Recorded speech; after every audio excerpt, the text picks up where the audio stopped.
Hello guys, another day, another vlog na naman with me. Samahan niyo ako na isang nanay na tambay pero gustong kumita ng pera.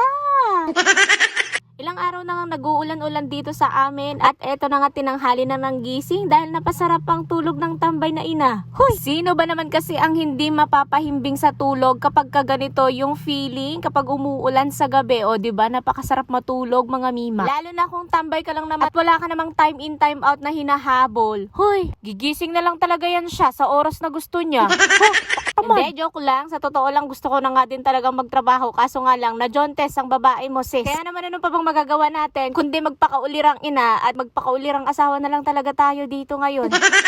Hoy, iniwanan ko na lang din pala si Maria sa higaan dahil ayaw niya pang bumangon pero binigyan ko naman siya ng dede bago ako bumangon. At eto na nga't magluluto ako ng agahan namin at wala pa ang aking asawa. Pinainit ko na nga lang tong carbonara na galing pa sa ate ko dahil pinagluto niya ako kahapon. Huy, thank you talaga sis. Pinag-take out mo pa ako. Love na love talaga ako ng sister ko na yan kahit napagod yan galing trabaho ay pagluluto pa din talaga niya ako basta meron talaga siyang available na iluluto. At sana i-bless ka pa talaga ni Lord sis. Hindi na nga namin maantay dyan si Mariano dahil gutom na kaming mag-ina. Kaya naman nauna na kaming kumain dyan. Bumili na nga din pala siya ng pandesal. Naku talaga tong asawa ko. Mahilig talaga sa tinapay. Hindi ko na nga din maintindihan ng panahon ngayon. Sa hapon maulan. Sa umaga maaraw. Parang ugali ko lang din. Hindi din maintindihan minsan ng mister ko. Halos lahat nga ng nilabhan ko nung isang araw ay basa pa din mga mima ko dahil nga wala nga kaming dryer nga ni. Kaya heto, napakadami ng sinampay dito sa loob ng bahay talaga. At eto naman si Maria habang kumakain ako ay tatahitahimik pero nakaiat na pala ang bata. Happy pa yan siya talaga. Talaga namang sumakses talaga siya. Totoo talaga yung mga sinasabi ng mga nanay na, huy, saka mo na ako yabangan kapag habang kumakain ka, naguhugas ka ng puwet ng anak mo. Shout out talaga sa mga maming nakaranas neto. Huy, hala, malapit na palang matapos tong vlog na to. Maraming salamat kung nakaabot ka hanggang dito ha. At siya nga, habang pinapalitan ko nga ng damit itong anak ko, ay ito na nga, mag-promote muna tayo ng diaper niya. Alam mo ba, simula nung na-discover ko itong Palms of diaper na ito, ay nag-stick to one na talaga ako, na talaga namang ito na lang talaga ang ipapagamit ko sa anak ko. 3 years old na pala yung anak ko, triple XL na yung size na gamit niya, at pants diaper ang palagi kong binibili dito. Bukod sa 4 pesos lang isa neto, Mariko, 50 pieces na yan talaga na magagamit mo. O napakatagal mo nang gagamitin yan mga mima ko. Pwede din siya pang night use at pang heavy weather, pang everyday use din yan mga mima ko. 50 pieces, sulit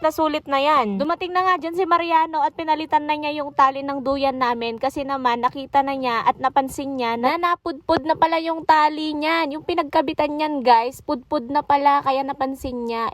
Talaga namang itong asawa ko napaka-OC kaya pinapalitan niya na agad. Baka naman kasi may mangyari pa sa atin. Bilang buntes, talagang safety muna ang uunahin bago ang lahat. Habang inaayos na nga niya ang duyan at eto naman ang anak ko na ito napakakulit. Umiing-ing na, umiiyak na, naghahanap na ng dede. Kaya naman guys, magtitimpla muna ako ng dede.